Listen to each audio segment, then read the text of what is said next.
আবির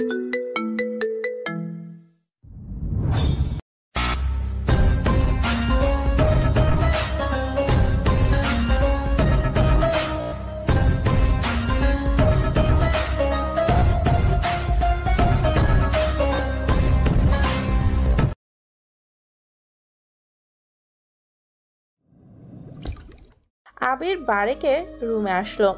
রাতুল সেখানেই ছিল। বারেক আবিরকে দেখে বলে, আবির, অনেক বড় ঝামেলা হয়ে গেছে। কে বা কারা যেন ফারাদের ছেলে নিতিনকে মেরে ফেলেছে, আর এমন ভাবে মেরেছে যা বর্ণনা করা কষ্টের। খুবই বীভৎসভাবে মেরেছে। বুঝতে পারছি না কি করব, কোনো প্রমাণ নেই। নিতিন ফারাদের ছেলে? হ্যাঁ, তুমি চেনো নাকি? না, মানে সেদিন সবার সাথে দেখা হলো না, তখন বের হবার সময় ফারাদের ফোনে নিতিন কল করেছিল। ও, কিন্তু সে আর তার বন্ধুদের খুন করা হয়েছে। এই শহরে কার এত বড় সাহস যে ফারাদের ছেলেকে মারবে? বাবা, বললাম তো আমি বের করে দিব একদিনের ভিতরে। তুমি শুধু হ্যাঁ বলো, কে করেছে। আমি বের না করে দিলে এরপর তুমি যা ইচ্ছে বলিও। তুই যাবি রুম থেকে? তোকে এখান থেকে যেতে বলছি না? যা এখনই। কিন্তু রাতুলের গালে ঠাস করে চড় বসিয়ে দেয় বারেক। রাতুল চুপচাপ কিছু সময় ওর বাবার দিকে তাকিয়ে দাঁড়িয়ে থাকে, তারপর গালে হাত দিয়ে বলে, কাজটা তুমি ঠিক করলে না বাবা, এর ফল ভালো হবে না। শুয়োরের বাচ্চা। বারেক আবার রাতুলকে মারতে যাবে, এমন সময় আবির এসে বারেককে থামায়। রাতুল চলে যায় সেখান থেকে। রাতুল নিজের রুমে আসে, নিজের কেনা পিস্তলটা ড্রয়ার টেনে বের করে, সেটা হাত বুলিয়ে দেখে নিল একবার, তারপর বারেকের চেহারা মনে করে বলে, তার বাচ্চা, তোকে আমি মেরে ফেলবো। আই উইল হাক ইউ। আবির বারেককে চেয়ারে বসালো। বারেক সিগারেটের প্যাকেট থেকে সিগারেট বের করে জ্বালালো। আবিরের দিকে প্যাকেটটা বাড়িয়ে দেয়, দামি সিগারেট। আবির একটা নিয়ে সেটা টানতে শুরু করে। বারেক বলে, একটা সময় ছিল নিজেকে নিয়ে গর্ব করতাম। রাজনীতিতে গর্ব চলে না, চলে ধৈর্য আর অহংকার। রাজনীতিতে চলে বুদ্ধি আর মাইন্ড গেম। প্রতিটা পদক্ষেপ একটা দাবা গুটির দানের মতো, ভুল করলেই সব শেষ। ধৈর্য ও অহংকার দুটি বিপরীত পথ। ধৈর্য শেখায় অপেক্ষা করতে, আর অহংকার শেখায় জোর করে কিছু আদায় করতে। ধৈর্য বলে সময়ই সত্যের মুখোশ খুলে দেবে। অহংকার বলে আমি এখনই প্রমাণ করে দেব আমি কে। কিন্তু সত্যি হলো যে নিজেকে প্রমাণ করতে চায় সে অনেক সময় নিজেকে হারিয়ে ফেলে। আর যে অপেক্ষা করতে জানে, সময় একদিন তার পক্ষে কথা বলে। ধৈর্য নীরব শক্তি। অহংকার উচ্চস্বরে দুর্বলতা। অহংকার মানুষকে একা করে তোলে, ধৈর্য মানুষকে গড়ে তোলে। একজন ধৈর্যবান ব্যক্তি তীক্ষ্ণ অস্ত্র ছাড়া যুদ্ধে জয়ী হয়, আর অহংকারী ব্যক্তি নিজেই নিজের সর্বনাশের কারণ হয়। যে মাথা নত করতে জানে সে একদিন সব মাথা উঁচু করে তাকানোর মানুষ হয়ে ওঠে। ঠিক বলেছো আবির, কিন্তু আমার যে আর ধৈর্য ধরছে না। খেলাটা শেষ করার কি সময় এখনো আসেনি? তার আগে বলেন, ব্ল্যাক শ্যাডোর সাথে কথা বলতে চান? আমি সে ব্যবস্থা করে দেব। আমার একটা হ্যাকার গ্যাং আছে, ওদের দিয়ে ব্ল্যাক শ্যাডোর খোঁজ পেয়েছি, মানে তার আইডি পেয়েছি। তার সাথে কি কথা বলতে চান?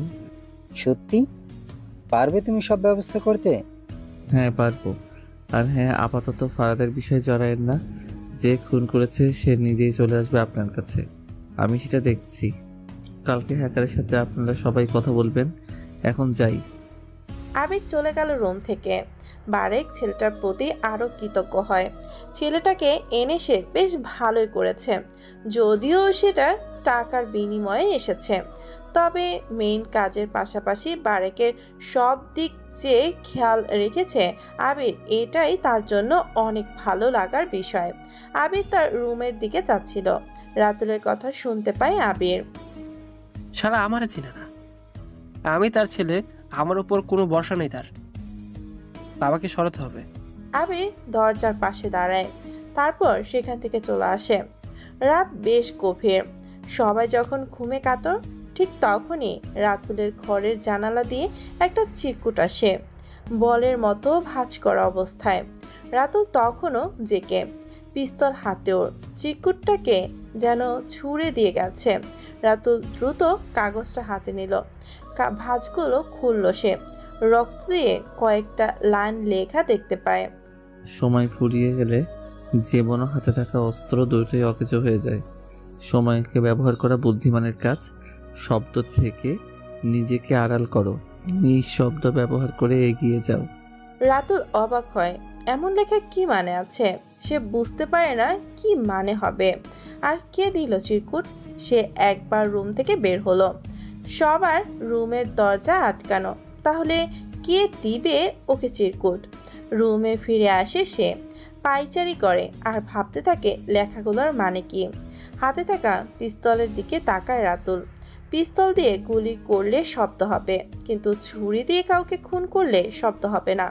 আর সুযোগ সময়টা এক্ষণে। রাতুল বুঝে ফেলেছে তার কি করতে হবে।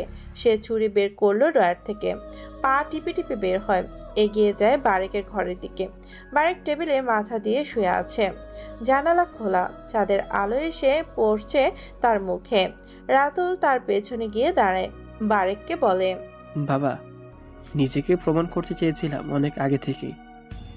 তুমি সেই সুযোগ আমাকে দাওনি, বরং তুমি রোজ আমাকে অপমান করেছ। আমি তোমাকে মেরে তোমার জায়গাতে বসবো, তারপর দেখাবো আমি লোজার নই। রাতুল কথাটা বলেই বারেকের পেছনে ছুরি মারে। বারেক চিৎকার করে ওঠে। ডিম লাইটের আলোতে স্পষ্ট খুনির চেহারা দেখতে পায় বারেক। নিজের ছেলে রাতুল তাকে ছুরি মেরেছে। রাতুল তুই? হ্যাঁ আমি। এখন প্রমাণ হবে কে শহরের বাচ্চা। তোমার সময় শেষ বাবা। রাতুল আবার ছুরি মারতে যাবে, তখনই বারেক এক হাত দিয়ে সেটা ধরে রাতুলকে ঠেলে ফেলে দেয়। বারেক আবির বলে জোরে ডাক দেয়। ঘর থেকে বের হওয়ার জন্য বের হয় বারেক। রাতুল পাঞ্জাবি টেনে ধরে, বুকে ছুরি মারতে যাবে। তখনই কে যেন রাতুলের হাত ধরে জোরে একটা ঘুষি দেয়। তারপর লাইট জ্বলে ওঠে। আবির এসেছে। রাতুল আবিরকে দেখে এগিয়ে আসে, কিন্তু আবির রাতুলকে আরো একটা ঘুষি দেয়। রাতুলের হাত থেকে ছুরিটা পড়তেই সে দৌড়ে রুম থেকে বের হলো। আবির লাইট জ্বালিয়েছে। সে বারেকের কাছে আসে। পিঠের এক জায়গায় অনেক বড় ছুরির আঘাত, মাংস ভেতরে ঢুকে গিয়েছে, সেখান দিয়ে রক্ত পড়ছে অনেক। ততক্ষণে তানিশা চলে এসেছে। আঙ্কেল, কি হয়েছে? এই অবস্থা কেন তোমার? তানিশা, এখন সময় নেই কথা বলার। জলদি ওনাকে হাসপাতালে নিতে হবে। আর ছুরি মেরেছে রাতুল। রাতুল এই কাজ করেছে? আমি আঙ্কেলের গাড়ি বের করছি, তাকে নিয়ে আসো।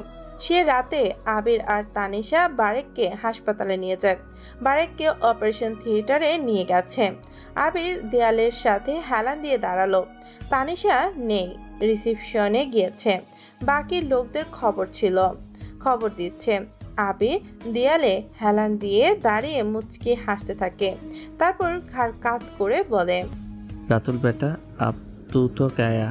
আবির মুজিবের বাড়ির মেন দরজায় কাছে দাঁড়িয়ে আছে। দারোয়ান এসে জিজ্ঞালো, কি চাই? কে আপনি? নিধি ম্যামের কাছে এসেছি। এ বললেই হইল, এটা মন্ত্রীর বাড়ি। স্যার বা ছোট ম্যামকে বললেই তো দেখা যাবে না, তাই না? যান মিয়া, ভাগেন। আবির সিসি ক্যামেরার দিকে তাকায়, দারোয়ানকে জিজ্ঞাসা করে, গার্ডরা তো নিধির কথা বলাতে ছেড়ে দিল, আপনি ভিতরে ঢুকতে দিচ্ছেন না কেন? তুমি কে? হ্যাঁ বাবা, যাও তো এখান থেকে। এমন সময় দারোয়ানের ফোনে কল আসে। কল পেয়েই দারোয়ান উঠে দাঁড়ায়। সে বলে, জি ম্যাম, এখনই দিচ্ছি। ভুল হয়ে গেছে ম্যাম, আর হবে না। দারোয়ান ফোন কেটে দিয়ে আবিরের দিকে করুণ দৃষ্টিতে তাকালো। তারপর মিনমিন গলায় বলল, স্যার, আপনি ম্যামের বন্ধু হন সেটা আগে বলবেন না? আমি ভাবলাম কোথাকার কোনো ছেলে। সরি স্যার, আপনি আসুন। আবির হাসলো। দারোয়ান দরজা খুলে দেয়। আবির ভেতরে আসে। বাড়ির ভেতরে থাকা সিকিউরিটি এগিয়ে আসে। মেশিন দিয়ে আবিরের সব কিছু চেক করে নিল, কোনো অস্ত্র আছে কিনা। সিকিউরিটি কোনো কিছু পায় না। আবিরকে যাওয়ার অনুমতি দেয়।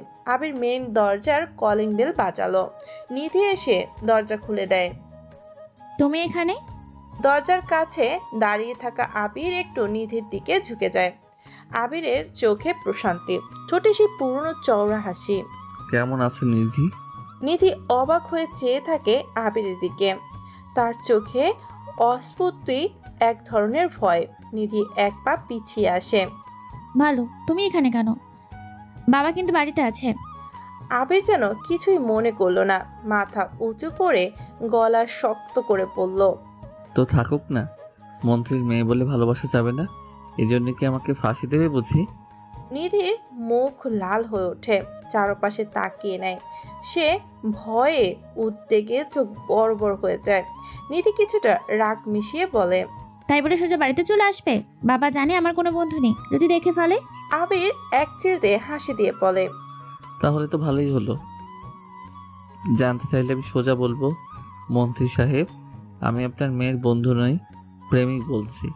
নিধি গলা নামিয়ে এক ধাক্কায় আবিরের বাহু চেপে ধরে বলে, তুমি কি পাগল? এসব কথাবার্তা বাবাকে বলা যায়? আবির শান্ত স্বরে বলে, আমি তো মিথ্যে কিছু বলিনি। বলো না মিথ্যে বলেছি। অবশ্য তুমি ভালোবাসো কিনা সেটা এখনো বলনি। তোমার কোনো প্রেমিকও নেই, তার মানে ভালোবাসলে আমাকেই বাসবে।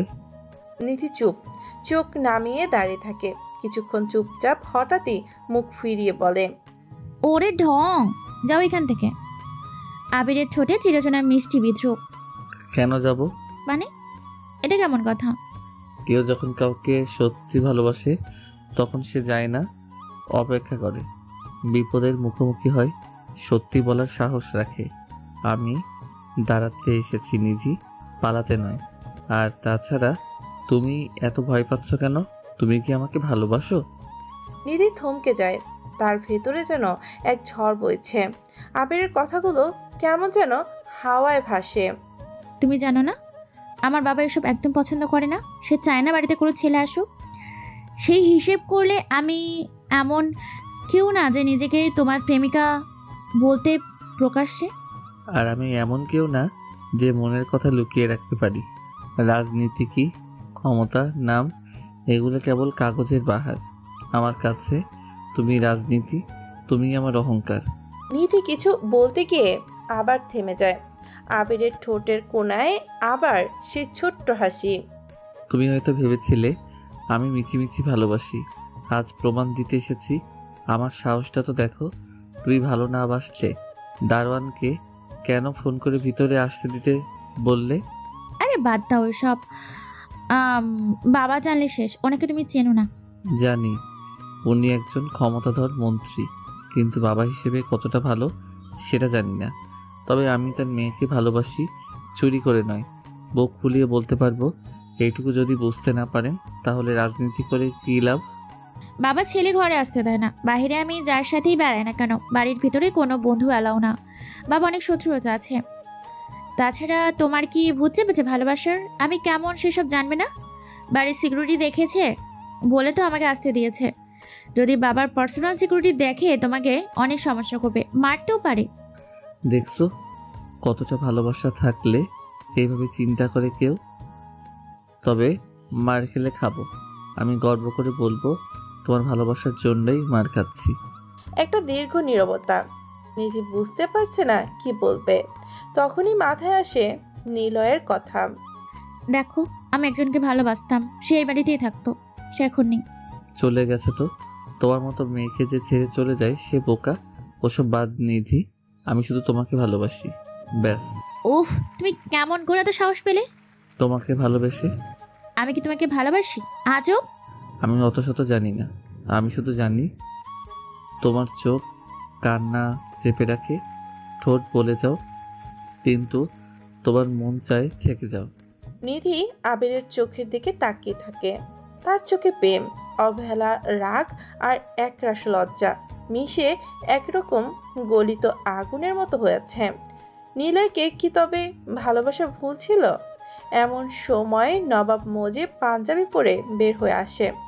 দরজার কাছে নিধি আর একটা ছেলেকে দেখে তিনি থেমে যায়। আবিরকে আড়াল করার চেষ্টা করে নিধি। কে এসেছে রে? আমার পরিচয় ওই যে বলেছিলাম না, একটা মেয়ে আমি বাঁচাতে। সালাম নিবেন আঙ্কেল, আমি আবির, নিধিকে ভালোবাসি। গত 2 দিন আগে রাতে প্রপোজ করেছিলাম, তার উত্তর জানতে এসেছি। আবিরের কথা শুনে নবাব মুজিব কপাল কুঁচকে তাকায়। ছেলেটার কণ্ঠ অনেক পরিচিত লাগছে। চোখ দুটো যেন কোথায় সে দেখেছে, কিন্তু মনে করতে পারছে না। এমন পরিচিত কেন লাগছে ছেলেটা? আবির বলে, কি ভাবছেন আঙ্কেল? ভাবছেন আমাকে মারবেন? মারলেও কোনো সমস্যা নেই। আমি আপনার মেয়েকে ভালোবেসে মরতে পারি। আসার সময় বাবাকে কল করে বলে এসেছি, বাবা তোমার বৌমাকে ভালোবাসার দায়ে যদি মরে যাই তাহলে আরেকটা ছেলে পয়দা করিও। নিধি চমকে যায়।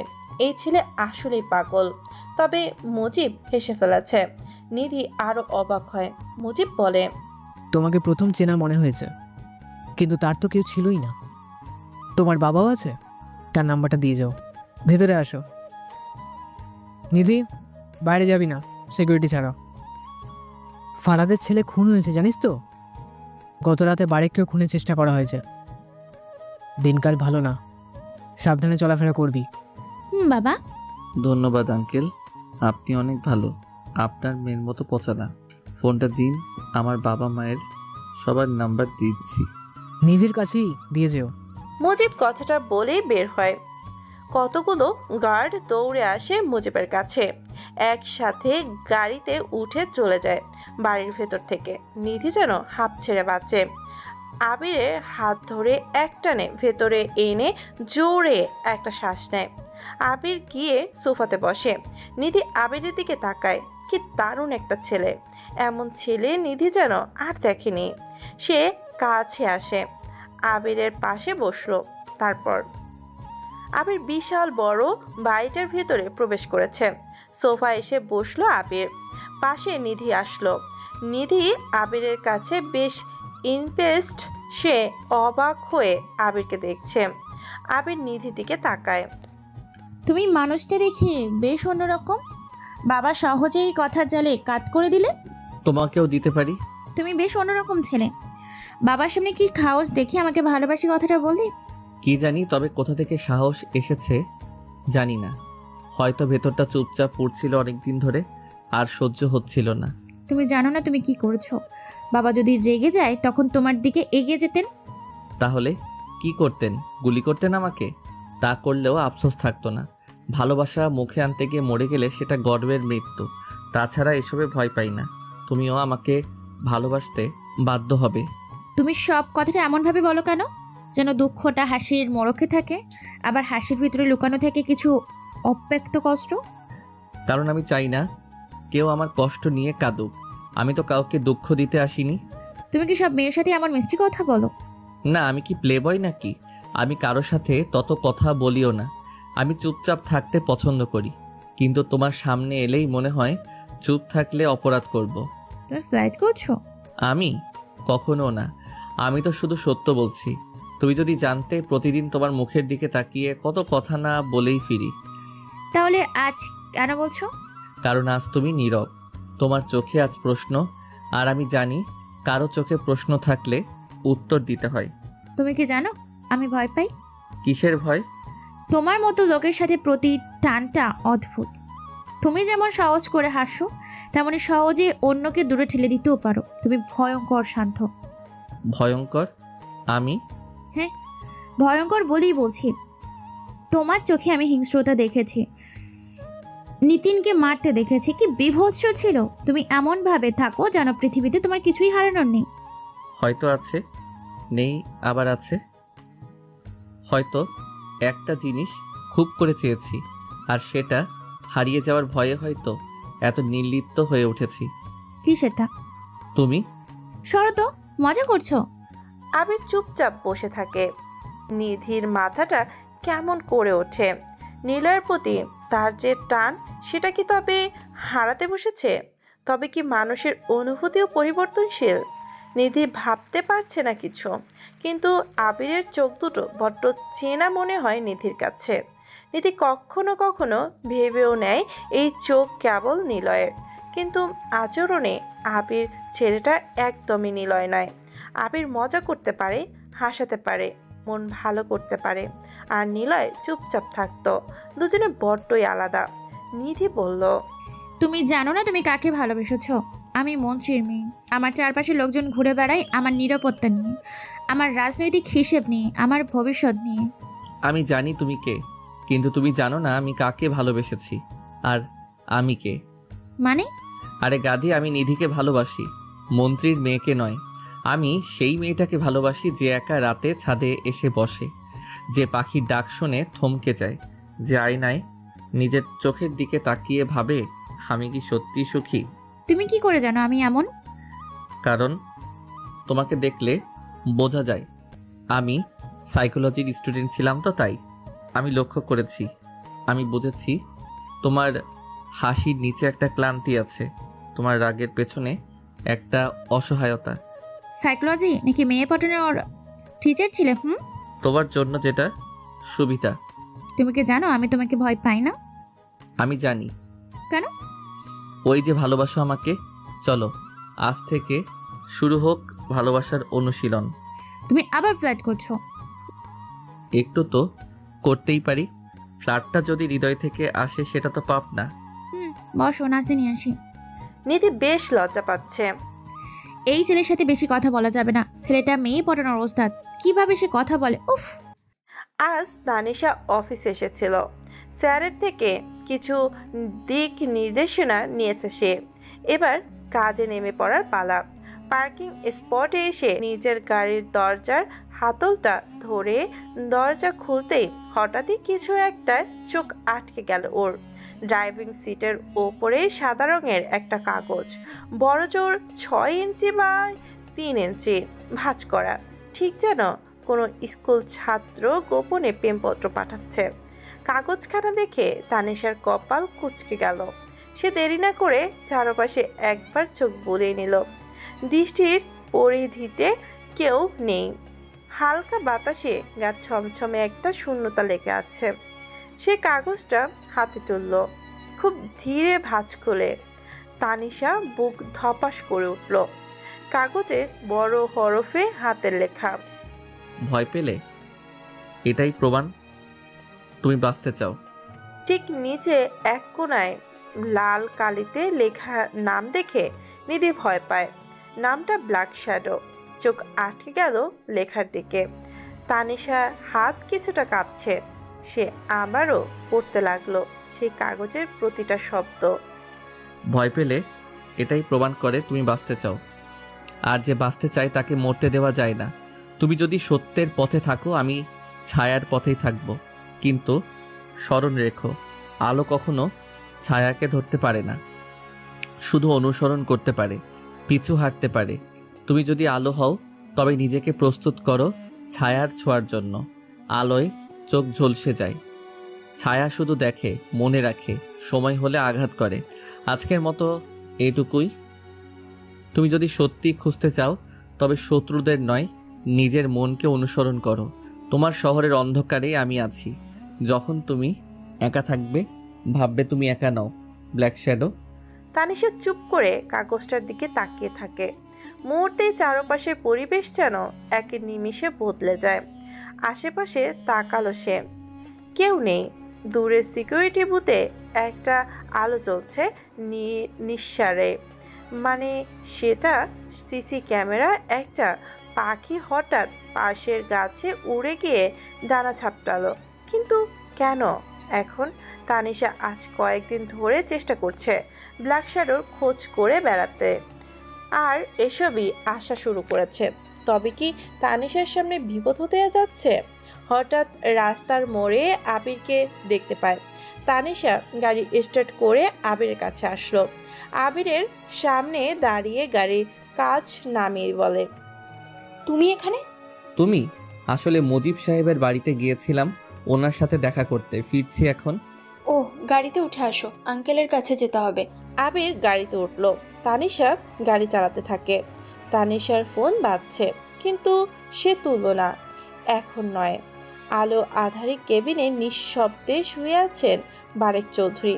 হাতে স্লাইন চলছে, পিঠের বাম পাশে মোটা ব্যান্ডেজ, কপালের ভাঁজ আর সামান্য ফাঁক করে রাখা ঠোঁট বলে দিচ্ছে ব্যথা এখনো গলায় কাটার মতো বাজছে। একটা শীতল নীরবতা চারদিকে। জানালার বাইরে ঢাকা শহরের নিস্তব্ধতা।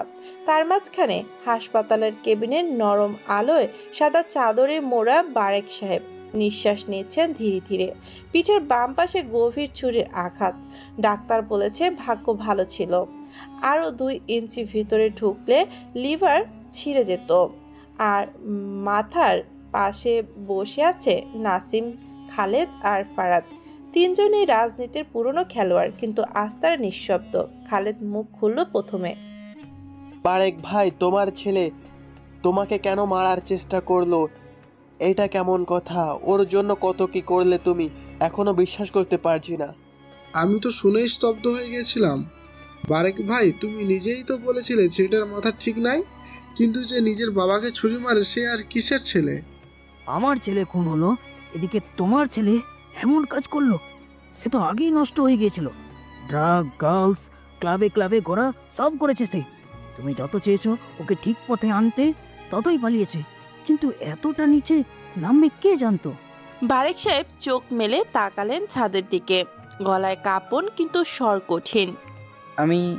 আমি জানতাম রাতুল পথ হারাচ্ছে, কিন্তু আমি বিশ্বাস করতাম সময় তাকে শিখিয়ে দেবে।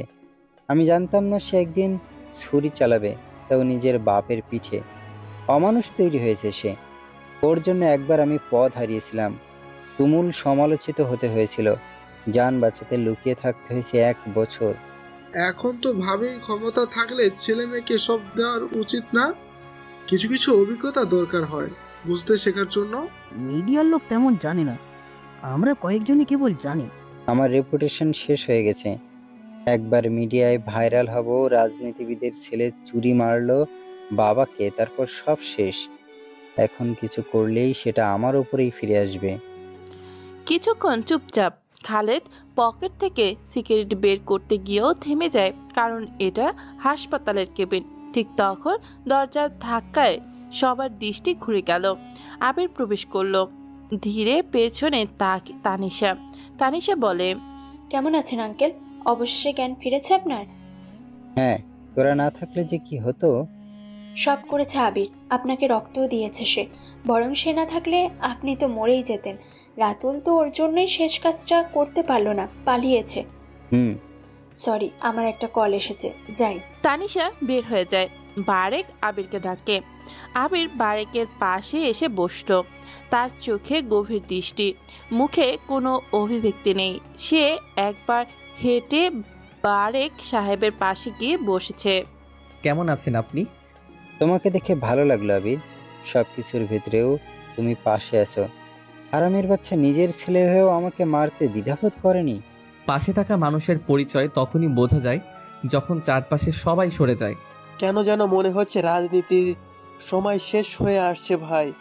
এখন নতুন লোক আসবে, মিডিয়া, সামাজিক চাপ, বিরোধীরা কেউ বসে নেই। এই সময় বারেক একটু সোজা হয়ে বসলেন, চোখে সে পুরনো শাসক সুলভ দৃষ্টি। আবিরকে উদ্দেশ্য করে বললেন, এখন আসল কথাটা বলি, মুজিবকে নিয়ে কি খবর? এখনো সবকিছু মহড়ার মতো চলছে, তবে কিছু ভেতরের লোক আমার সঙ্গে কথা বলেছে। আমরা যদি 3টি জায়গায় ওকে একসাথে চেপে ধরতে পারি, তবে এই সপ্তাহেই মুজিবকে শেষ করা সম্ভব। আর তাছাড়া আমি নিধিকে আমার মতো করে রাজি করিয়ে ফেলেছি। যদি সবকিছু ঠিক থাকে তাহলে নিধি আমার কথায় আসবে, তারপরই সবকিছু শেষ করব। দেরি করো না আবির। আমি হাসপাতালের বিছানায় পড়ে থাকলেও ওকে নামাতে হবে। অনেক খেলা খেলেছে ও, অনেক বড় বড় মুখ বানিয়ে নিয়েছে। এবার খেলা শেষ হোক। ঠিক আছে, আমি এখন যাই। আবির কথাটা বলেই চলে যায়। ওরা আবিরকে নিয়ে কথা বলতেই যাবে। এই মুহূর্তে দরজা খুলে আরেকজন ঢুকলো। সবাই তাকিয়ে দেখে নবাব মুজিব এসেছে। সবাই অবাক হয়। তুমি এখানে? হ্যাঁ, আমি এসেছি। তুমি যাই হও বারেক, তুমি আমার পুরনো বন্ধু। আমি জানতে পেরেছি কে তোমাকে ছুরি মেরেছে। আমি বলতে এসেছি তোমার শত্রু তুমি নিজেই। নাসিম, ফারাদ, খালেদ অবাক হয়ে তাকিয়ে রইল। মুজিব আবার বলল, রাতুল করেছে এসব? তুমি এতদিন ধরে ওকে দমন করেছো, রাগ, অপমান, অপসারণ সব দিয়ে ওকে পিছিয়ে দিয়েছো। আর এখন সেই বিষ তীর ফিরে এসে তোমাকেই বেঁধেছে। যদি তোমার বড় কোনো কাজে রাতুলকে ব্যবহার করতে হবে, তবে সে আজ এমন করতো না। তুমি কূটনীতি ভালো খেলো মুজিব, কিন্তু মনে রেখো, খেলায় পেছনে থাকলেই জেতা যায় না। মুজিব ঠোঁটের কোণে মৃদু হাসে। আর কিছু বলল না। সে চলে যায় রুম থেকে। আজকে প্রভা স্কুল এসেছে। মাথা ভর্তি ছোট ছোট বেনি, গাল ভরা নিঃশব্দ কষ্ট। প্রতিদিন সকালে সে হাঁটতে হাঁটতে খালিদের আন্ডারে থাকা স্কুলে আসে। শহরের নামি স্কুল। এখানে যারা পড়ে তাদের বাবারা কেউ বিচারক, কেউ কমিশনার, কেউ বা বড় ব্যবসায়ী। আর প্রভা, সে বারেকের বাড়ির রান্নাঘরের মেয়ের মেয়ে। প্রভার ঠাঁই নেই স্কুলের রাজকীয় বেঞ্চে। ওর জন্য বরাদ্দ এক কোণায় পুরনো কাঠের চেয়ার। কেউ বসে না ওর পাশে। বাচ্চারা বলে ওর গা থেকে গরিবের গন্ধ আসে। প্রভা জানে না গরিব গন্ধটা কেমন। আজ সকালটা বাকি দিনের মতো। আবার ওই মেয়ে এসেছিস? তোকে না বলেছে আমার ক্লাসে যেন তোকে না দেখি? কার অনুমতিতে তুমি পড়েছো? ওই ছেলেটাকে হুকুম দিয়ে ভর্তি করিয়ে দেবো বলেই তো সব সহ্য করব। প্রভা মাথা নিচু করে, ঠোঁট কাঁপছে, চোখে জল এসে জমা হয়। হেড স্যার দাঁতে দাঁত চেপে বলে, আজ থেকেই মিড ডে মিল বন্ধ। তোকে আর কোনো খাবার দেওয়া হবে না। ফ্রিতে পড়বে আর খাবে, এই সুযোগ শেষ। আর একটা কথা শোন, গরিব মানে কি বেহায়া? প্রভা কিছু বলে না, বলতে পারে না। ক্লাসে হাসির রোল ওঠে। পাশের করিডোর দিয়ে রূপা ম্যাম হেঁটে যাচ্ছিল। সে দরজার কাছে এসে বলে, দেখি কালকে কি পরে আসে। হয়তো চালের বস্তা কেটে জামা বানিয়ে আসবে। ভাবছি সংস্কৃত স্যারকে বলবো নাটক বানাতে। তোর তো নাটকে এদের মতন চরিত্র দরকার হয়। এই মেয়েটাকে নিয়ে একটা নাটক করব, নাম হবে গরিবের গর্ব। কথাগুলো বলে প্রভার বুকের ভেতর গরম কিছু একটা দলা পাকিয়ে ওঠে। সে কেবল জানালা দিয়ে বাইরে তাকায়। মধ্য টিফিন টাইম। বাচ্চারা যখন তাদের দামি লাঞ্চ বক্স খুলে খেতে বসে, প্রভা মাঠের এক কোণে বসে থাকে একটা শুকনো পাউরুটি নিয়ে। তাও আজ দিতে ভুলে গেছে তার মা। আমি তো বলি, ওর মতো ফ্রি স্টুডেন্টদের জন্য স্কুল মানেই নেমে যাচ্ছে। মিডিয়া যদি জেনে যায় আমরা গরিব ফ্রি পড়াই, তাহলে স্কুলের রেপুটেশন তো গেল। এরা কখনো মানুষ হয় না, যতই পড়াও শেষমেশ অন্যদের পেছনে লাগবে, চুরি করবে। দরিদ্র মানে অপরাধ প্রবণ। মাঠে বসে আছে প্রভা। একটা মেয়ে এগিয়ে আসে, প্রভার হাতে একটা দামি কলম দিয়ে বলে, এটা একটু রাখতে। এরপর কিছু সময় পর মেয়েটা সহ হেড স্যার আসে সেখানে। মেয়েটা কাঁদতে কাঁদতে বলে, স্যার, আমার কলম চুরি করেছে মেয়েটা। আমার দামি কলম ওর হাতে।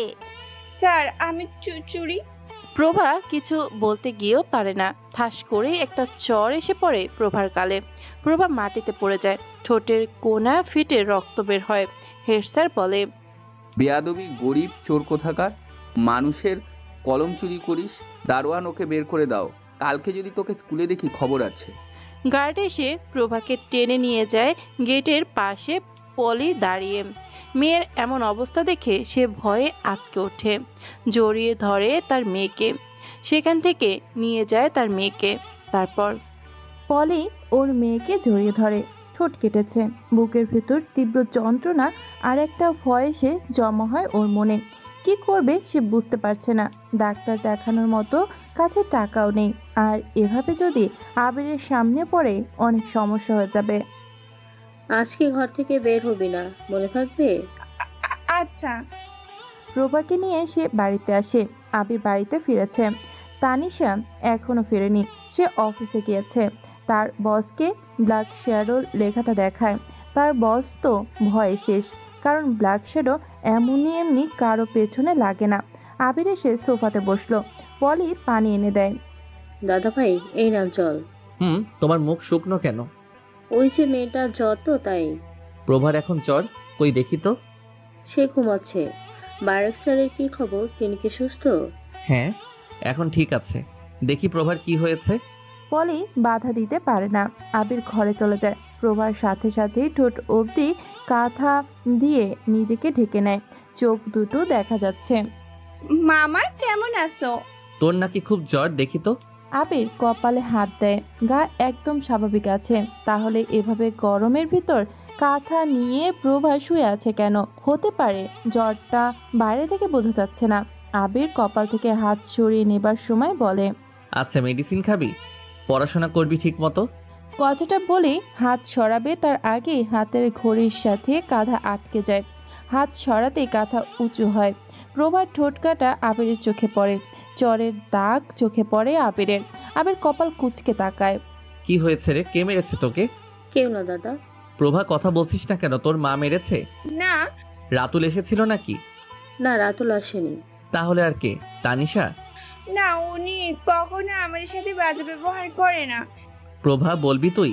প্রভা তার মায়ের দিকে তাকায়। তার মা না করে দেয় ঘাড় নাড়িয়ে। প্রভা চুপচাপ শুয়ে থাকে। আবির বলে, ও আচ্ছা, বুঝেছি। আমি তোদের কেউ না। কাছের কেউ হলে সব বলতি আমাকে, তাই না? আচ্ছা, আর আসবো না এখানে। দাদা ভাই, ভুল হয়ে গেছে। এমন কেন ভাবছো? আসলে স্কুলের টিচাররা মেরেছে। আমি গরিব বলে আমার পড়া ধরে না। আমি হোমওয়ার্ক করলে সে খাতা জমা দেয় না। আমি সব পড়া পড়লেও আমাকে সামনে বসতে দেয় না, আমাকে পিছনে বসতে বলে। কেউ কথা বলে না, আমার উপস্থিতি নেয় না। ক্লাসে পরীক্ষা হলে আমার আগে হলেও দেখে না, আমাকে ক্লাস থেকে বের করে দেয়। আমাকে অনেক অপমান করে। আজকে স্যার মেরেছে আমাকে। আবির চুপচাপ কথাগুলো শুনতে থাকে। মুম্বাই সিটির সবচেয়ে বড় প্রাইমারি স্কুল, আবার বেশ নাম করাও হয়েছে। পপুলারিটিও বেশ। এখানে সব বড়লোক ঘরের ছেলেমেয়েরা পড়াশোনা করে। আবির প্রভার মাথায় হাত বোলায়। প্রভা আবিরকে জড়িয়ে ধরে বলে, আমি ওই স্কুলে পড়বো না মামা। চুপ, কালকে স্কুলে যাবি, বাকিটা আমি দেখছি। কিন্তু দাদা, যেটা বলেছি সেটা করো। আবির বের হয়ে আসে রুম থেকে। তানিশাও আর এই সময় বাড়িতে আসে। তানিশা হঠাৎ ফোন বাজে। স্ক্রিনে তাকিয়ে দেখে ব্ল্যাক নাম্বার। তানিশা তবুও রিসিভ করে। ওপাশ থেকে রোবোটিক ভয়েস বলে, হ্যালো গোয়েন্দা অফিসার, শুনলাম তুমি নাকি আমাকে খুঁজছো। আমি কে সেটা নিশ্চয়ই বলে দেওয়া লাগবে না, কিন্তু তুমি আমাকে খুঁজে পাবে না। বৃথা চেষ্টা করছো তুমি। আমি মাইন্ড রিডার। আমি দূরে বসেও সবার ভিতরে প্রবেশ করতে পারি। আমাকে খুঁজে সময় নষ্ট করো না। আমি যেদিন যেখানে আসতে বলবো সেদিন সেখানে চলে এসো। তবে হ্যাঁ, আমাকে ধরতে নয়, আমাকে দেখতে এসো। হতে পারে আমাকে তুমি আগেও দেখেছো কোথাও। তানিশা কিছু বলতেই যাবে, তার আগে ফোনের সংযোগ কেটে দেওয়া হয়। তানিশা নাম্বার চেক করতে গিয়ে পারে না, কারণ নাম্বারই তো নেই। তানিশা ভয় পায় না। কবে মনের ভিতর একটা অন্যরকম অনুভূতি তৈরি হয়, কারণ সে যে গোয়েন্দা এটা তার অফিসে লোক আর বাড়িতে কেবল আবির ছাড়া কেউই জানে না। কিন্তু আবির তো এমন নয়। পলি প্রভাকে নিয়ে স্কুল এসেছে। স্কুল থেকে পাওয়া কার্ড দেখিয়ে ভেতরে প্রভা প্রবেশ করেছে। সে নিজের ক্লাসে এসে চুপচাপ বসে থাকে। কিছু সময় পর ম্যাথ টিচার আসলো ক্লাসে। এসে প্রভার দিকে তাকায়। ওই মেয়ে, শেষ বেঞ্চ, দাঁড়া, ওঠো। জি স্যার। স্যার যে অধ্যায় কখনো করায়নি সেখান থেকে প্রভাকে প্রশ্ন করে। প্রভা পারে না। স্যার কাঠের স্কেল নিয়ে এগিয়ে আসে প্রভার দিকে। প্রভাকে মারতে থাকে। প্রভা চুপচাপ মার খায়। হাত দুটো লাল হয়ে গেছে ওর। ক্লাস থেকে বের করে দেওয়া হয় প্রভাকে। ব্যালকনিতে এসে দেয়ালে হেলান দিয়ে দাঁড়িয়ে থাকে। আবির এসেছে গেটের কাছে। পলি আবিরকে দেখে খুশি হয়। আবির ভেতরে আসার জন্য গেটের কাছে আসে। দারোয়ান বলে, ক্লাস চলাকালীন গার্জেনদের ঢোকা নিষেধ। ভিতরে সব রকমের টিচারেরা আছে, স্টুডেন্টদের খেয়াল রাখে।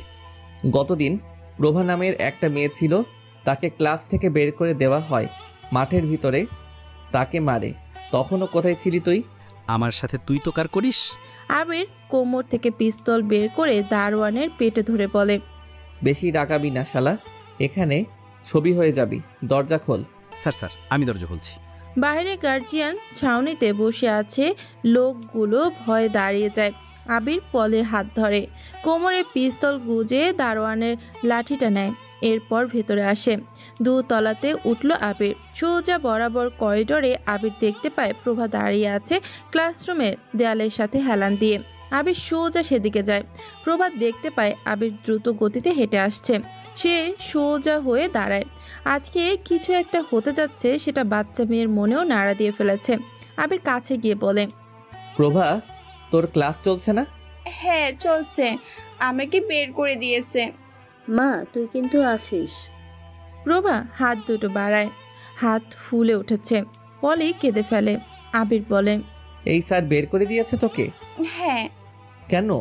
আমাকে যে অধ্যায় করাইনি, সেখান থেকেই প্রশ্ন করেছে, পারিনি তাই মেরে বের করে দিয়েছে। এ কি, আপনারা ক্লাস চলার সময় এখানে? আবির ক্লাসরুমের ভিতরে আসে, সামনে বসে থাকা স্টুডেন্টদের বলে, 1 থেকে 3 পর্যন্ত গুনবো। এর ভিতরে যদি তোমরা সামনের 3 বেঞ্চ পর্যন্ত বাচ্চারা পিছনে না যাও তাহলে তোমাদের অবস্থা খারাপ হবে। আবিরের হাতে লাঠি দেখে বাচ্চারা আবিরের এক বলার সাথে সাথেই পেছনে চলে যায়। এখানে গুন্ডামি করিস? বের হ বলছি। শুয়োরের বাচ্চা, এই চুপচাপ বেঞ্চে বয়। কেন? আবির এবার টিচারকে লাঠি দিয়ে পেটাতে শুরু করে। প্রথম 2 মিনিট এত বেশি মারে যে টিচার চিৎকার করা শুরু করে দিয়েছে। পাশের রুম থেকে টিচার স্যারেরা দৌড়ে এসেছে। আবির দরজা বন্ধ করে দেয়। গণিত টিচার কাঁদতে শুরু করে। সে বেঞ্চে গিয়ে বসে। এবার বল, অ্যাস্ট্রোলজির থিওরি বল, তার ধরন বল। আমি গণিত পড়াই। টিচার কথাটা বলার সাথে সাথেই আবির এসে আবার মারতে থাকে। হাতে পায়ে পিঠে যেখানে যেভাবে পারছে মারতে থাকে আবির। ম্যাথ টিচার প্রায় আদমরা অবস্থায়। আবির বলে, প্রভাকে পড়া ধরেছিস ভুল জায়গা থেকে কেন? তাকে মারলি কেন? তাকে ক্লাস থেকে বের করলি কেন? স্যার সব করেছি অ্যাসিস্ট্যান্ট আর হেড টিচারের কথায়। আবির দরজা খোলে। পুরো স্কুল সেই ক্লাসের সামনে জড়ো হয়েছে। এমন ঘটনা খুবই বিরল। কেউ একজন এসে টিচারকে পেটাবে ক্লাসের ভিতরে। এটা যেন রাতের বেলা সূর্য দেখার মতো। আবির বের হয়। হেড স্যার ততক্ষণে খালিদের লোকদের ফোন করেছে, ওরা রওনা দিয়েছে।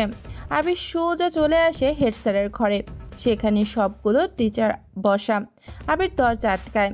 জানালা দিয়ে সবাই দেখতে থাকে আবিরকে। দেখে ভয়ে কয়েকজন দূরে চলে যায়। হেড টিচার বলে, মস্তানি করো, মস্তানি বাইরে গিয়ে করবি, বের হয় এখান থেকে। আবির কিছু বলল না। একটা চেয়ার টেনে সেখানে বসে। পকেট থেকে সিগারেট আর লাইটার বের করে সিগারেট জ্বালালো। কয়েক টান দিতেই হেড টিচার বলল, কানে যাচ্ছে না কথা? এটা খালিদের স্কুল, তুই জানিস না তোর অবস্থা কি হতে যাচ্ছে? তোকে চুপ কর মাদারচোদ। বাচ্চারা জোরে চিৎকার করে হেসে দেয়। হেড টিচার এমন গালি শুনবে ভাবেনি। আবিরের অর্ধেক সিগারেট খাওয়া শেষ। সেটা ফেলে দিয়ে সোজা হয়ে দাঁড়ালো। শোন খানকি পোলা, তোকে মেরে পিস পিস করবো। এরপর তোর কাটা অংশগুলো দেখতে এসে মানুষ ভয় পাবে। প্রভা, হ্যাঁ মামা। কালকে তোর সাথে কে কে বেয়াদবি করেছিল? ইংরেজি টিচার, আমার হেড স্যার আর সহকারী টিচার, মানে ওই যে পিঙ্ক শাড়ি পরা ম্যাম। বাকিরা তোকে কিছু বলে না? না, বাংলা টিচার আমাকে আদর করে। ওই যে চুল সাদা স্যার। গুড, চুল সাদা স্যার, সরি বাংলা স্যার এদিকে আসেন, এটা ধরেন। আবিরের কথা মতো স্যারটা এগিয়ে আসে। আবির পিস্তলটা স্যারের হাতে দেয়। হাত পা কাঁপছে তার। আবির উঠে দাঁড়ায়। দারোয়ানের সেই লাঠি দিয়ে 3 জনের দিকে এগিয়ে যায়। তারপর শরীরের যত শক্তি আছে 3 জনকে মারতে থাকে। একাধারে 5 মিনিট পেটাতে থাকে আবির ওদের। ম্যাম অজ্ঞান হয়ে যায়। রক্তে ফ্লোর ভিজে যাওয়ার মতো অবস্থা।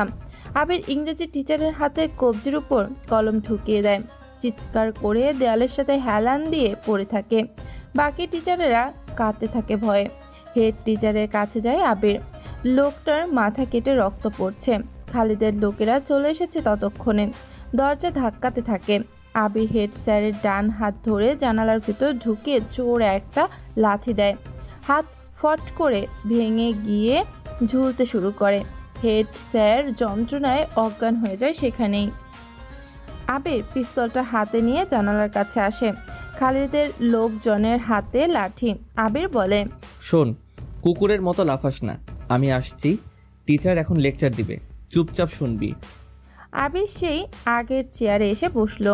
তারপর বাকি টিচারদের সামনে ডাকে। আবির বলে, উপরওয়ালা পৃথিবীতে মা বাবার পরে শিক্ষকদের স্থান নির্ধারণ করেছে। শিক্ষকদের সংজ্ঞা কি বলেন? থাক, আমি বলছি। শিক্ষক হলেন সেই ব্যক্তি যিনি শিক্ষার্থীদের জ্ঞান, নৈতিকতা, আদর্শ, শৃঙ্খলা ও মানবিক গুণাবলী শেখান।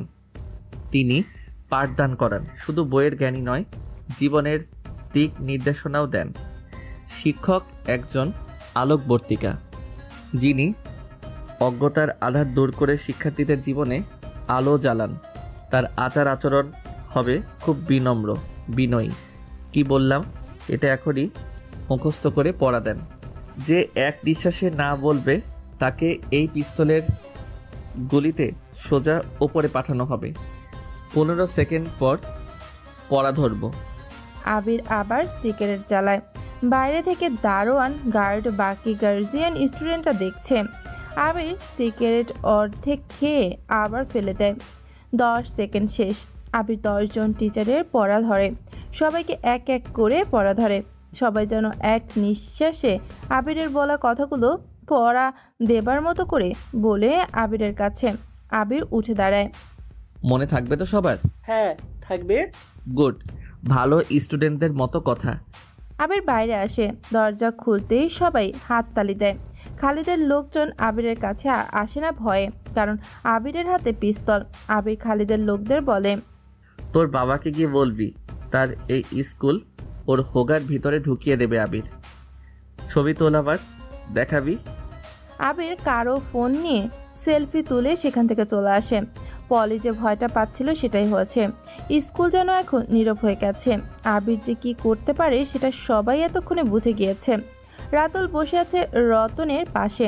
রতন রাতুলকে বলে, ভাই পুলিশকে তো মেরে ফেলেছি, মানে মারতে মারতে বেটা মরে গেছে। ভালো করেছিস। এবার নিধি আর আবিরকে সরাতে হবে। আমার বাপকে আমি সরিয়ে দেব। ঠিক আছে বস, টাকা কিন্তু যা বলেছি দিতে হবে। টাকা নিয়ে চিন্তা নেই। আমি ভাবছি এই কাগজটা আমার কাছে কে পাঠালো দেখি। কাজটা বাবার পর আমার মাথা কাজ করেনি। বাবাকে মারতে চলে গিয়েছি। কাগজটা কি রাতে পেয়েছিলেন? হ্যাঁ। থাকেন তিনতলাতে। তিনতলাতে কে কাগজ দেবে জানালা দিয়ে? বাইরের কেউ দেবে না। তার মানে ভিতরের কেউ? হ্যাঁ, গার্ডকে ফাঁকি দিয়ে কেবল একটা কাজের জন্য কেউ আপনাদের বাড়িতে ঢোকার সাহস দেখাবে না। তাহলে কে দিয়েছে?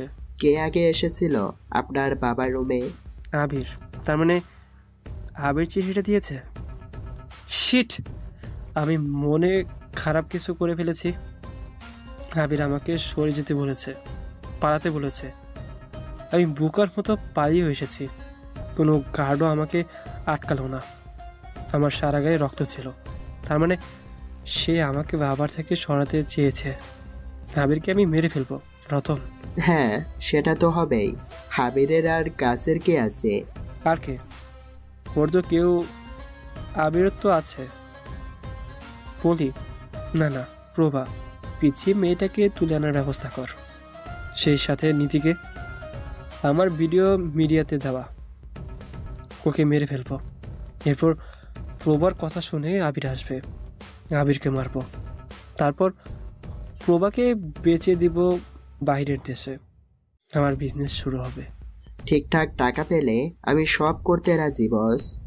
রাতুল কিছু বলে না। সে পায়চারি করছে। কি কি করবে সব ভেবে নিয়েছে রাতুল। এবার সঠিক সময়ের অপেক্ষা। আবির নিধির কাছে এসেছে। নিধি দাঁড়িয়ে আছে উঠানে। বাড়ির গাট আজকে আবিরকে দেখে আটকায়নি। আবিরের সারা গা ঘেমে নেই একাকার। আবির নিধির দাঁড়ানো। নিধি বলে, কি হয়েছে? হাঁপাচ্ছ কেন?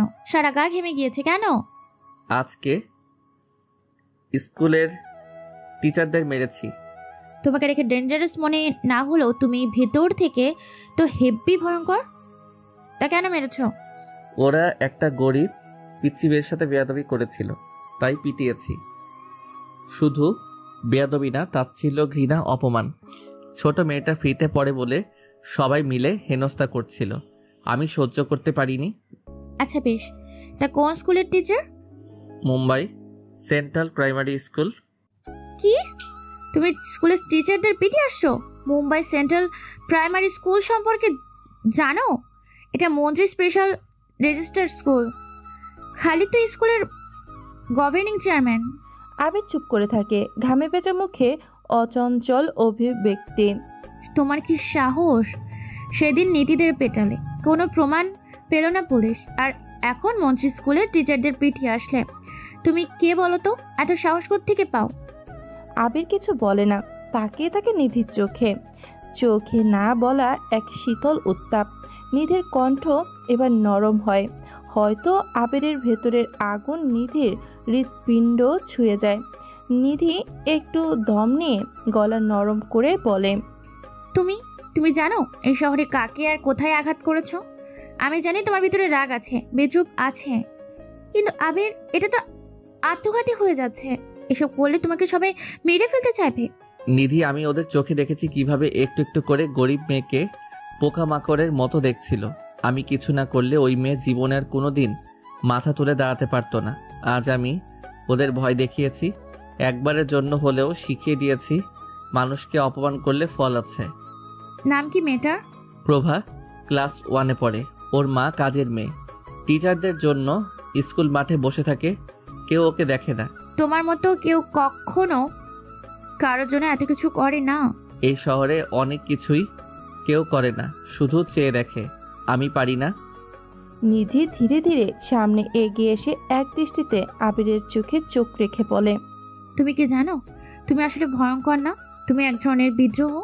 আমি জানি না তুমি কে, জানি না কোত্থেকে এসেছো, কিন্তু একটা জিনিস বুঝি, তুমি কাউকেই ভয় পাও না।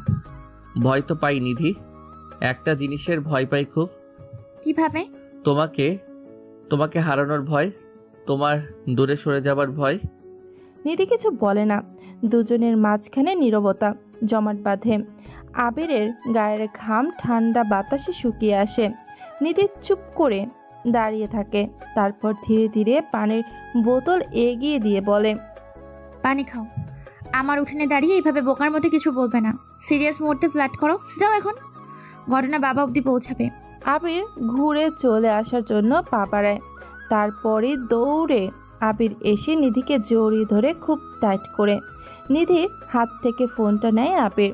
তারপর নিধির হাত আবির নিজের কোমরে রাখে। কয়েক সেকেন্ড পর আবার ছেড়েও দেয় আবির। ফোনটা হাতে নিয়ে আবির চলে আসে সেখান থেকে। নিধি অবাক হয়ে গেছে, কি বলবে বুঝতে পারছে না। আবিরকে ডাকার জন্য গলা দিয়ে কোনো শব্দ বেরোচ্ছে না। নবাব মুজিব 2 তলার বারান্দা থেকে সব কিছু দেখছিলেন। তিনি মুচকি হাসে। বারেক চৌধুরী সবে মাত্র সুস্থ হয়েছেন, শরীরটা বেশ দুর্বল, কিন্তু তার চোখে সেই আগের শীতল ঠান্ডা আগুন আবার ফিরে এসেছে। তিনি অফিসে বসে আছেন, তার চকচকে চেয়ারে, হাতে এখনো ডাক্তারের নিষেধ থাকা সত্ত্বেও 1 কাপ গাঢ় কফি। ঘরে ভারী একটা নীরবতা। দেয়ালে ঝুলছে রাজনীতির পুরনো কিছু ছবি এবং রুমের মাঝখানে রাখা গ্লাস টেবিলে রাখা ফাইলগুলো আজ কিছুটা ওলটপালট। হঠাৎ দরজা খুলে আবির প্রবেশ করে। কালো গেঞ্জির উপরে সাদা শার্ট, চুল কিছুটা এলোমেলো, চোখে অদ্ভুত ক্লান্তি আর বিষণ্ণতা। সে আস্তে আস্তে হেঁটে এসে বসে বারেকের ঠিক সামনের চেয়ারে। বারেক হালকা কাশি দিয়ে বলে, তুমি এসেছো? হ্যাঁ, ব্ল্যাক শ্যাডোর সাথে আপনার কথা বলানোর ব্যবস্থা করেছি। সত্যি? এটাও সম্ভব? হ্যাঁ, সম্ভব। দাঁড়াও, বন্ধুদের মেসেজ করে জানিয়ে দিচ্ছি, ওরা আসুক। বারেক সাহেব, একটা প্রশ্ন ছিল। করো। চুপ করে সব সহ্য করলেই মানুষ ভালো হয় না, হয়তো ভাঙে, হয়তো হারায়, তবুও চিৎকার করে না, এটা আপনি মানেন? হঠাৎ এমন প্রশ্ন? ইচ্ছে করলো। বারেক চুপ হয়ে যায়। তার চোখ দুটো যেন আবিরকে ভেদ করতে চায়, তার ভেতরের অস্থিরতা বোঝার চেষ্টা করছে। ঠিক তখনই দরজা ঠেলে প্রবেশ করে খালিদ। তার সঙ্গে এসেছে নাসিম আর ফারাদ। খালিদের মুখ থমথমে, মুখটা রাগে লাল। ওরা ঢুকেই দরজাটা বন্ধ করে দেয়। খালিদ ধপ করে একটা চেয়ারে বসে পড়ে। নাসিম আর ফারাদ দাঁড়িয়ে থাকে পেছনে, যেন যে কোনো সময় ঝাঁপিয়ে পড়বে। কি হয়েছে খালিদ? মুখটা এত কালো করে রেখেছো কেন? খবর দেখো না, টিভি কেন অফ করে রেখেছো? এত গম্ভীর হয়ে আছো যে? আমার স্কুলের টিচারদের পিটিয়েছে 4 জন, এখন আইসিইউতে। কি বলছিস সব? কারা করেছে এমন? কারা নাকি বলো? একজন। একজন? সে কে? তাকে তুমি ভালো করেই জানো। কিন্তু কে সে? কে করেছে সব? কে আর করবে? করেছে তো। আবির এমন সময় উঠে দাঁড়ায়, সিগারেট ধরিয়ে টানতে থাকে। খালিদ থেমে গেছে আবিরের ওঠা দেখে। বারেক ওদের দিকে তাকিয়ে আছে। আবির ধোঁয়াগুলো উপরে ছেড়ে দিয়ে বলে, আমি করেছি। ঘরটা হঠাৎ নিঃশব্দ। বারেক যেন কিছুক্ষণের জন্য দম বন্ধ করে তাকিয়ে থাকে আবিরের দিকে। চোখে মুখে বিস্ময়, কিছুটা ভয়ও। তুমি তুমি কি বললে? তুমি পিটিয়ে এসেছে 4 জন টিচারকে?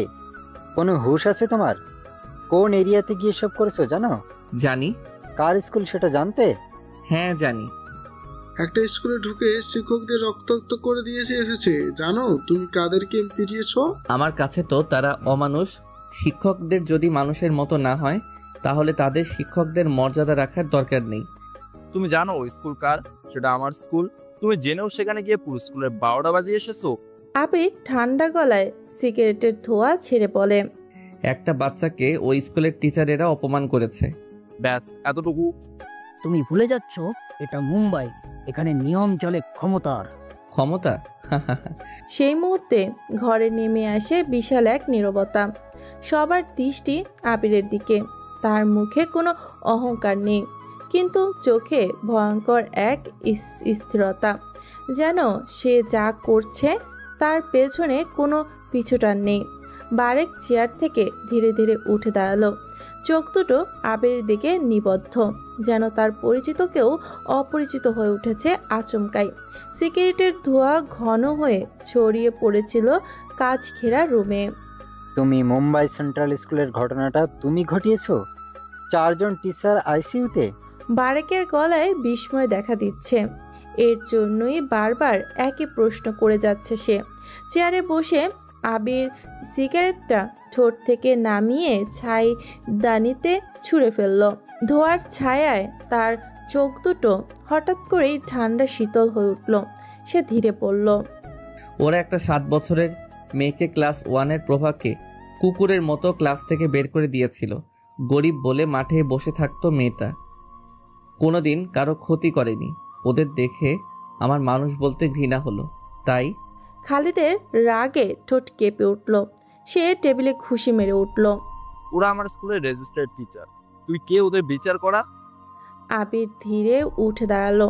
তার চোখে যেন বিদ্যুৎ খেলে গেল। ঠান্ডা গলায় বলল, বিচার করিনি, স্রেফ হিসেব মিলিয়েছি। বারেক ভাই, এই ছেলে খুব কনফিডেন্ট, কিন্তু কোথাও না কোথাও এটা ভয়ঙ্কর দিক নিচ্ছে। ভাই আমি এটা শেষ দেখতে চাই। আবিরকে প্রতিদান দিতে হবে। ওই বাচ্চা মেয়ে যেই হোক তাকে স্কুলে পড়তে দেবো না। আমাকে কিন্তু সে চেনে। খালিদ পুরো কথা শেষ করতে পারে না। বারেকের কাছে থাকা পিস্তলটা টেনে নিয়ে সেটা হাতে সেট করে খালিদের কাছে যায়। খালিদের কোটের কলার ধরে মুখের ভেতরে পিস্তলটা ঢুকিয়ে বলে, মাদারচোদ, বেশি কথা বললে তোকে সহ তোর স্কুল আমি উড়িয়ে দেব। আমাকে ক্ষমতার ভয় দেখাস, আমাকে চেনা অচেনা শেখাস। আমার ভদ্রতা সাইডে রাখলে ভাই তুমি চোখে চোখ রাখতেও ভয় পাবে। শোনো, আমি না কাউকে ভরসা করি না কাউকে ভয় করি। যেটা করি নিজের ইচ্ছা মতো করি। তুই আমাকে ঠিক ততটাই চিনিস যতটা আমি চিনতে দিয়েছি। তোকে মারতে আমার 1 সেকেন্ডের সিদ্ধান্ত, তার পরের সেকেন্ডে তুই উপরে, বুঝেছিস? আবির খালিদকে ছেড়ে দেয়। বারেক, নাসিম, ফারাজ যেন হা হয়ে তাকিয়ে থাকে আবিরের দিকে। খালিদ কাশতে শুরু করেছে। পকেট থেকে ইনহেলার নিয়ে নাকের কাছে দিয়ে শ্বাস নেয় নিজেকে শান্ত করে। আবির ফিরে এসে বারেকের কাছে পিস্তলটা এগিয়ে দেয়। কেউ আর কোনো কথা বলছে না। আবির আরও একটা সিগারেট জ্বালায়। সে চেয়ারে বসে সেই সিগারেট টানছে। বারেক মনে মনে বলে, আমি কাকে নিয়ে আসলাম? এটা তো যেন ভয়ঙ্কর একটা সিংহ। সে সবাইকে শিকার করতে চায়, কিন্তু সঠিক সময়ে ক্ষুধা লাগে না বলেই সে খেতে পারে না। আবির বারেকের ল্যাপটপ হাতে নেয়, সেটা অন করে।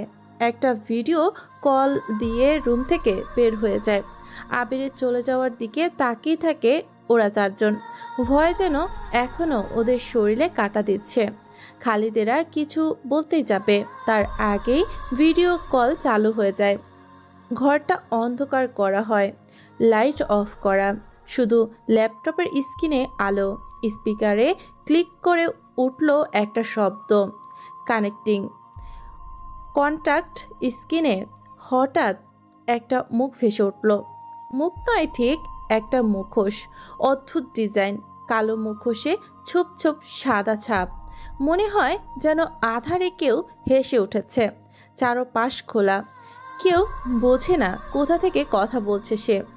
বারেক, খালিদ, ফরাদ, নাসিম 4 জন চুপ করে বসে এক একটা মুখে জটলা, অজানা ভয়, প্রশ্ন, কৌতূহল জমা হয়েছে।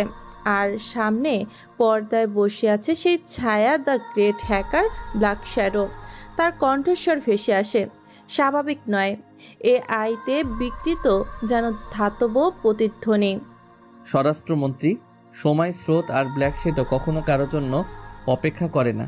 সময় হলো একটা খেলা, ওই খেলাতে বিজয়ী হওয়া মানুষের সংখ্যা খুবই কম। যেখানে সময় শেষ সেখান থেকে আমার শুরু। আমাকে ডাকার জন্য তোমার লোক, কি যেন নাম, আবির, সে স্কুলে ঝামেলা করলো, রাতুল তোমাকে মারলো, এসব ব্যবহার করে আমাকে ডেকেছো, বলো কি বলবে? বারেক এক মুহূর্ত থেমে থাকে। তার মানে আবির সব কিছুই ওদের জন্যই করেছে? বারেকের ঠোঁট কাঁপে, কণ্ঠটা একটু ভারী করে বলল, তুমি জানো আমাদের প্রয়োজন কি? আমি জানি তোমাদের প্রয়োজন তোমাদের চেয়ে ভালো। তোমাদের প্রয়োজন এখন সুরক্ষা, তথ্য নিয়ন্ত্রণ, আর সবচেয়ে বেশি ভয়। ভয়? হ্যাঁ মন্ত্রী, ভয় একমাত্র জিনিস যা সরকারকে বাঁচিয়ে রাখে। কিন্তু ভয় যদি শাসকের নয়, ছায়ার হাতে চলে যায়, তখন কি হয় বলো তো? খালিদ দাঁতে দাঁত চেপে বলে উঠল, এসব দার্শনিক কথার দরকার নেই, সরাসরি বলো তুমি আসলে কি চাও। কিছু যদি না চাওয়ার থাকে তবে আমাদের হয়ে কাজ করো। হাসির মতো একটা শব্দ এলো স্পিকারে। গলা একটুও বদলায় না, কিন্তু অনুভূতিটা পাল্টে যায়। ব্ল্যাক শ্যাডো হাসছে। খালিদ, তুমি এখনো আগুনে হাত না দিয়ে ভেবে নিচ্ছ তোমার শরীর পড়বে না? কেউ কথা বলে না। অন্ধকার ঘরটা যেন আরো নীরবতায় ছেয়ে গেছে। রুমের আলো হালকা ম্লান। ল্যাপটপের স্ক্রিনে ভিডিও কনফারেন্সে অ্যাপ খোলা। বারেক হঠাৎ বলে, আমরা আসলে একটা বোঝাপড়ার প্রস্তাব নিয়ে এসেছি। তোমার সাথে কথা বলার জন্য এই আয়োজন। বোঝাপড়া? সওদা? ডিল? মন্ত্রী ডিল করবে হ্যাকারের সাথে? দারুণ। দেখো, তুমি যা করছো এটা দেশের নিরাপত্তার বিরুদ্ধে যায়। একজন মন্ত্রীর জাতীয় তথ্য এভাবে ফাঁস করাটা ঠিক নয়। তুমি বলছো জাতীয় তথ্য? যে দেশে জাতীয় নিরাপত্তা অর্থ শুধু রাজনীতি বাঁচানো, সেই দেশের তথাকথিত নিরাপত্তা আমার কাছে একটা ক্লাউনের মুখোশ মাত্র। আমি শুধু সত্য দেখাচ্ছি, তাই আমার কাজকে সম্মান করো প্রিয়। আমরা জানি এক্সভল্ট ফাইলের অনেক তথ্যর পেছনে তোমার হাত আছে। ওই ফাইলে আমাদের 4 জনের নাম ভুলে যাও, সেটা ডিল করা যায়। বলো তুমি কি চাও? ব্ল্যাক শ্যাডো আবার হাসে। হাসি থামিয়ে বলে, ডিল? তুমি ডিল করতে এসেছো? তুমি যা চাও সেটাই বলো। আমাদের অফার শুনলে তুমি নিজেই চমকে যাবে। ডিলটা হবে তুমি আমাদের নিয়ে আর কিছু প্রকাশ করবে না পাবলিকলি। অফারটা শুনি। 10 কোটি টাকার গ্যাস। শুধু এতটুকুই না, চাইলে এক্সটার্নাল ডিফেন্স ইউনিটের সার্ভার অ্যাক্সেস দেওয়া যাবে। তুমি দেশের সব সেনাবাহিনীর মুভমেন্ট ট্র্যাক করতে পারবে। ব্ল্যাক শ্যাডো থেমে যায় কয়েক সেকেন্ড, তারপর বলে, যদি টাকার অভাব থাকতো তাহলে আমি শেয়ার মার্কেট হ্যাক করতাম। যদি ক্ষমতা চাইতাম তাহলে আমি আমেরিকান প্রেসিডেন্টের ডেটা ফাঁস করতাম। তোমরা এখনো বোঝোনি আমি আসলে কি চাই। টাকা আমার কাছে উড়ে আসে, তথ্য আমার কানে বাতাসের মতো আসে। তোমরা যে অফার দিলে তা অর্জন করতে আমার কয়েক ঘন্টার ব্যাপার মাত্র। ব্ল্যাক শ্যাডোর কথা শুনে বারেক মুখ শক্ত করে বলে, তাহলে সরাসরি বলো তুমি কি চাও? আমি চাই তোমাদের মৃত্যু। কি? শোনো শোনো, তোমাদের আসল মুখগুলো যেন পুরো জাতি দেখে। আমি চাই মানুষ জানুক কিভাবে তোমরা চুরি করো, কিভাবে তুমি শিশু পাচার করো, কিভাবে তুমি খুন ঢেকে রাখো। ফারাত এবার কড়া গলায় বলে উঠল, তোমার প্রোপাগান্ডায় আমরা বিরক্ত। তুমি তো নিজের পরিচয় দেখাও না। জানি না তুমি আদৌ একটা মানুষ কিনা। মানুষ পরিচয় আমার দরকার নেই। আমার পরিচয় আমার কাজ। আমার অস্তিত্ব হলো ছায়া হয়ে থাকা। বারেক চুপচাপ ল্যাপটপের স্ক্রিনের দিকে তাকিয়ে থাকে। তার নিঃশ্বাস ভারী হয়ে গেছে।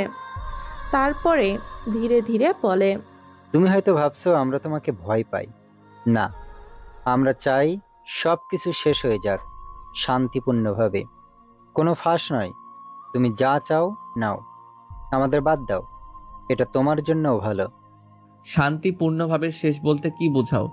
আমি হাত গুটিয়ে বসে থাকি আর তোমরা সংসদে দাঁড়িয়ে বলে যাও এটা এক গোষ্ঠীর ষড়যন্ত্র? তুমি আমাকে টাকা দিতে চাও?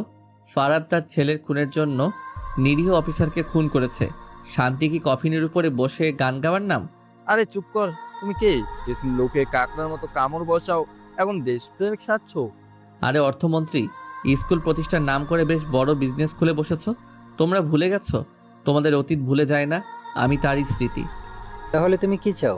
আগামী কয়েকদিনের মধ্যে এক্সভোল্ট ফাইলের প্রথম অধ্যায় জনসম্মুখে প্রকাশ করব। তাতে থাকবে রাতুল দিনের পর দিন কাজের মেয়েকে ব্যবহার করার বিষয়, ইউরেনিয়াম চোরাচালান আর নাসিমের কাস্টমসের রুশ বোট কেস ফাঁস করা ঘটনা। পাগল হয়ে গেছো? এত বড় ঘটনা ফাঁস করলো রাষ্ট্র বিপর্যয় হয়ে যাবে। রাষ্ট্র কখনো ভাঙে না, ভাঙে মানুষের আস্থা। সেটা তোমরা বহুদিন আগে ভেঙে দিয়েছো। সময় নাও, আরেকবার ভেবে দেখো। চলো একটা লাস্ট অফার দিই, 50 কোটি। না বললে এরপরে আর কিছু থাকবে না। ব্ল্যাক শ্যাডো এবার হালকা হেসে বলে, লাস্ট অফার আমি দেই মন্ত্রী সাহেব। তুমি শুধু বুঝতে পারো না, তোমার সময় শেষ। নবাব মুজিব আমাকে 100 কোটি টাকা দিয়েছে তোমাদের বিরুদ্ধে তথ্য ফাঁস করতে।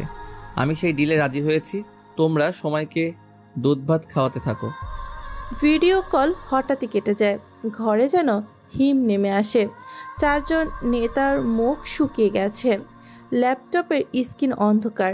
বৃষ্টি শুরু হয়। বাইরে কোথাও বাজ পড়ল।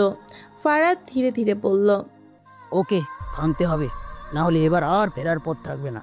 ব্ল্যাক সাইডও খেলাটা আমাদের সামনে নিয়ে এসেছে, কিন্তু আমাদের হাতে কদ্দূর সেটা এখনো কেউ জানে না।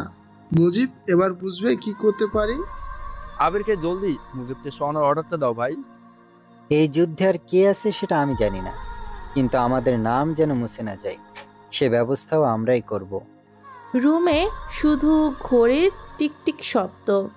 বাইরে বৃষ্টির ফোঁটা পড়ে জানালায়। কিন্তু 4 জন জানে এক ঝড় আসছে, যেটা টাকায় কিনে থামানো যাবে না।